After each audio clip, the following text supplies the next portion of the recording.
Belize was once called British Honduras, and today, 10 years after independence, is still protected by British troops. But another power also has an interest in this tiny Central American country, the United States. These US Army Black Hawk helicopters are spending the night at a British Army camp in the southern Belizean jungle. Although the helicopter crews were armed, they told us they were on a medical mission, flying US military doctors to remote villages. In Vietnam, they called this a hearts and minds exercise. Belize receives economic aid from the Americans to the tune of $6 million a year. But America is interested in something else here, drugs. In particular, cocaine en route from the Colombian cartels.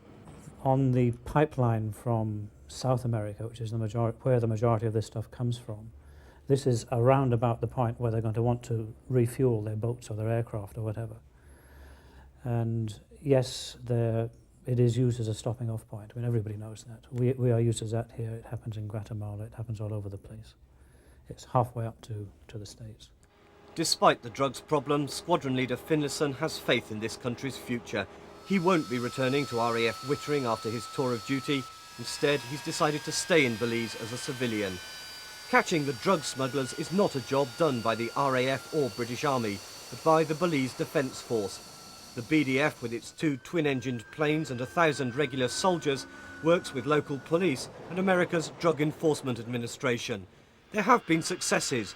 In recent months, aircraft loaded with cocaine have been captured refuelling on illegal jungle airstrips. But the task is by no means easy.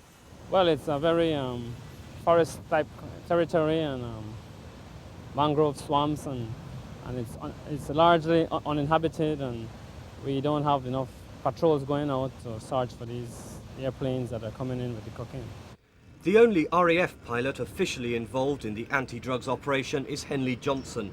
When he returns to Britain, to RAF Scampton in Lincolnshire, he'll have spent 2 years on loan to the Belize Defence Force. For me, it might involve supporting the police or the ground troops, taking troops to the scene of a downed aircraft.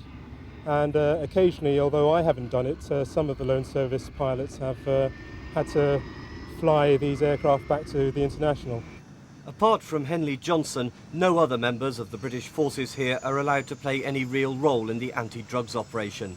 The planes loaded with cocaine do run the risk of being spotted by the RAF's ageing Butcher radar system, and the smugglers could come up against British Army patrols in the jungle. But the real reason the British are here is to protect Belize from its neighbour Guatemala. The 1,600 troops, 7 helicopters and 4 Harrier fighters are primarily a deterrent against aggression. But should the Guatemalans cross the border, the force is enough to hold the fort until reinforcements arrive from the UK.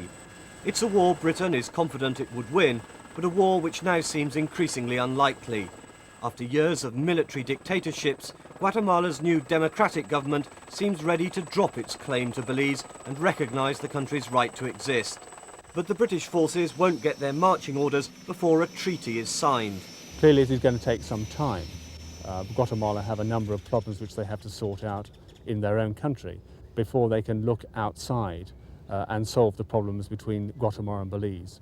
Really at the moment, because the relationship between the two is peaceful, there is not the great hurry to actually get the treaty signed and therefore to look towards us moving out of here. Even if the two countries settle their differences, there are other arguments for retaining the British garrison in Belize. In training terms, this small country is unique. In the dense tropical rainforest, British troops can learn everything they need to about jungle survival. And for the RAF, there are unlimited opportunities for vital low-flying exercises. We, of course, have got very few urban concentrations. We're very free to fly wherever we like. We have vast areas that we can low-fly in. The country is about the size of Wales. So basically, the flying you don't have to worry about the towns and villages that you do in UK and Germany, and we don't have the constraints that low flying has imposed on those countries. We're very free. Do you and your men think you'll be here forever or not? I think that's very much in the hands now of the politicians as to what the future holds. As far as we're concerned, we will be here for the foreseeable future, and that's all we can say. It'll be a very sad day when we do leave here, as we feel very much part of Belize. And I know the Belizeans welcome our presence here, but for the time being, it's business as usual. The Ministry of Defence won't say how much it costs to keep the garrison in Belize. It's unlikely to make much of a dent in an annual defence budget of £24 billion, yet the politicians have decided that in today's battle order, every penny counts. 66,000 Army, Air Force and Navy jobs are being axed at the moment. For how much longer the British forces in Belize will survive the cutbacks is a question nobody here is able to answer.